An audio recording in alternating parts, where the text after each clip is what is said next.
Superintendent for North Carolina State Parks. He guides the management of 12 parks, including Jordan Lake. Mr. Higgins. Good morning. Are y'all cold enough yet? we tried to keep y'all cooled down. We didn't want you sweating too much. We're very proud to welcome our newest American citizens here to Jordan Lake State Recreation Area. We're very happy to have you all here today.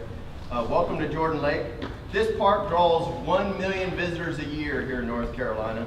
The recreation area offers many opportunities for your families and your future visits.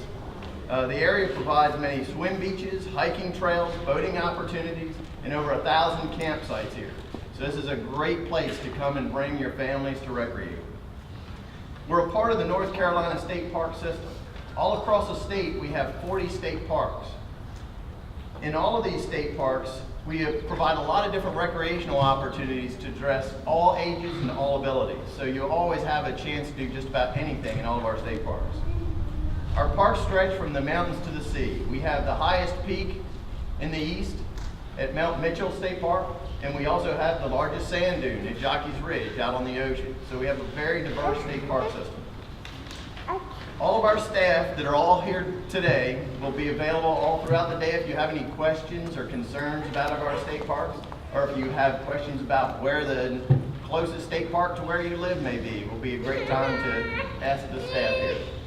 Thanks again for coming out here today. I would like to introduce you to Sean Higgins.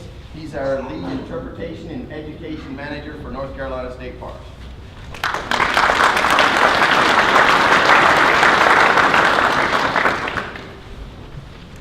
All right, welcome. The North Carolina State Park System is honored to welcome you as citizens. And I feel it's a great fit to do it on a beautiful spring day. This is the first Naturalization Ceremony we've hosted, so it's a great fit to do it on a spring day and in celebration of Earth Day. And to add one more reason why I think it's a great fit, Jordan Lake State Recreation Area is probably the best place in North Carolina to go and see our national symbol, the bald eagle. Okay, so you may have a chance to see the bald eagle here today. If you walk down to the lake beyond the parking area, you may see them soaring or catching a fish with a giant 7-foot wingspan, and they nest along the lake. Their nests are the largest of any bird in the world. The bald eagle has been our national symbol for about 230 years. But in North Carolina, the bald eagle has been a symbol of progress more recently, and I want to tell you why. The bald eagle was once very common, but in the last 150 years, it's become much less common. In some cases, that's because it's lost its nesting habitat, it's lost its nesting sites from logging. In some cases, it's because people hunted them for sport. And maybe the big reason is because there were pesticides or chemicals that ended up into the water and then ended up into the fish that the eagles eat. In 1960, our bald eagle was listed as endangered in the lower 48 states. Our national system, endangered of going extinct, of being lost forever. And just 30 years ago in North Carolina, there were zero, not a one, nesting pair of bald eagles in the whole state, just 30 years ago. Well, I'm happy to say that the bald eagle has recovered. And today we have over 70 nesting sites of bald eagles in the state. In the last 30 years, from 0 to 70, more than 70 nesting pairs. That's a great success. In that same 30 years that the eagle's gone from 0 to flourishing, the population, the people in North Carolina, has increased from 6 million people to 10 million people. So the eagles have recovered, and there's even more people. So I think a great reason for the success of the bald eagle is the people, the citizens of our state, citizens like you and like I, voting and choosing to do the right thing, and to do things like protect parks and protect land that's home to nesting bald eagles. I think there's a great connection between humans and nature. In the United States, we really value our parks, our national parks, our state parks, and our local parks. And these parks are public lands. That means they're owned by all the citizens. Jordan Lake State Recreation Area is yours. You own this place. By law, our parks are to be preserved and managed for you, for your visitors, for your children, forever. And we take great pride in that these are public lands, and the staff of Jordan Lake State Recreation Area, the employees, we see ourselves as public servants.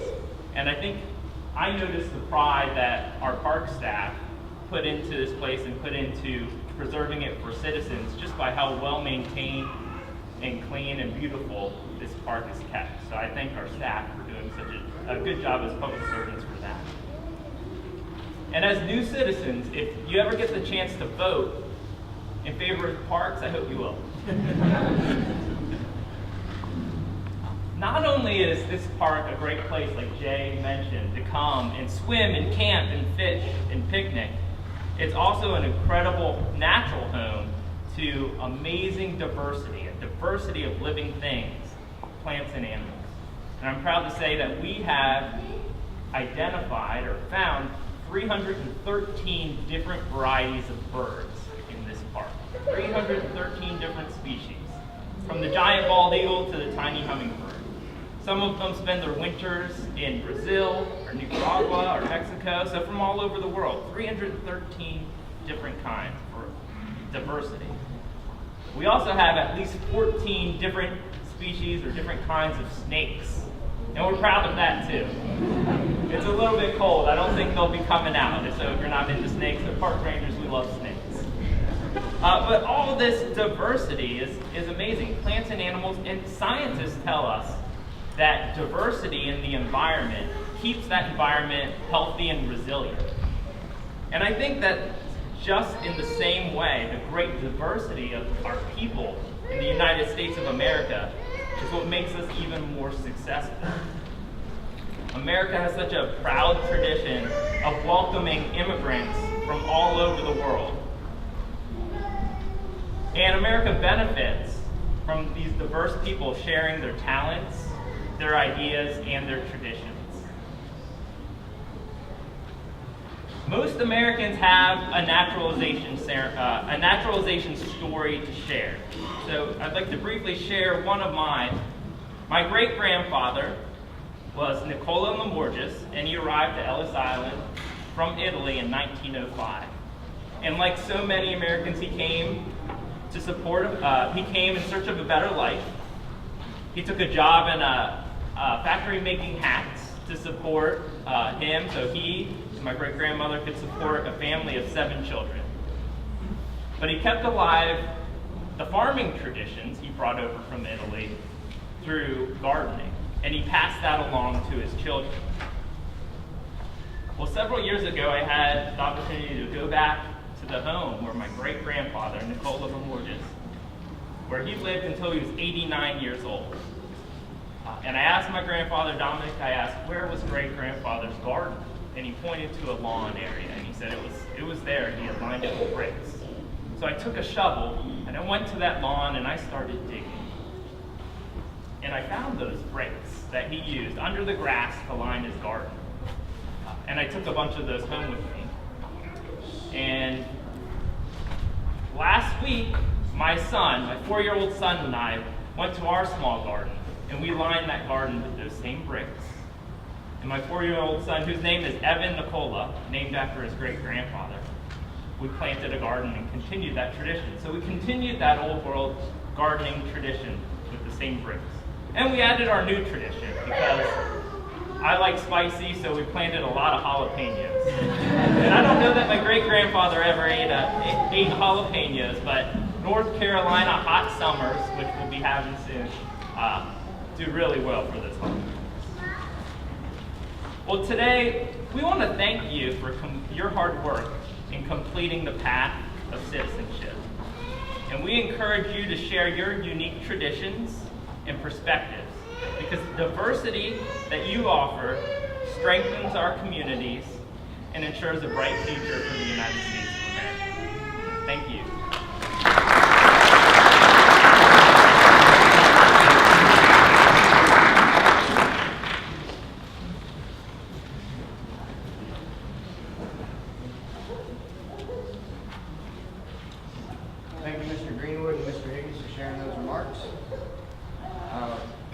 Today, we have 48 applicants from 27 countries.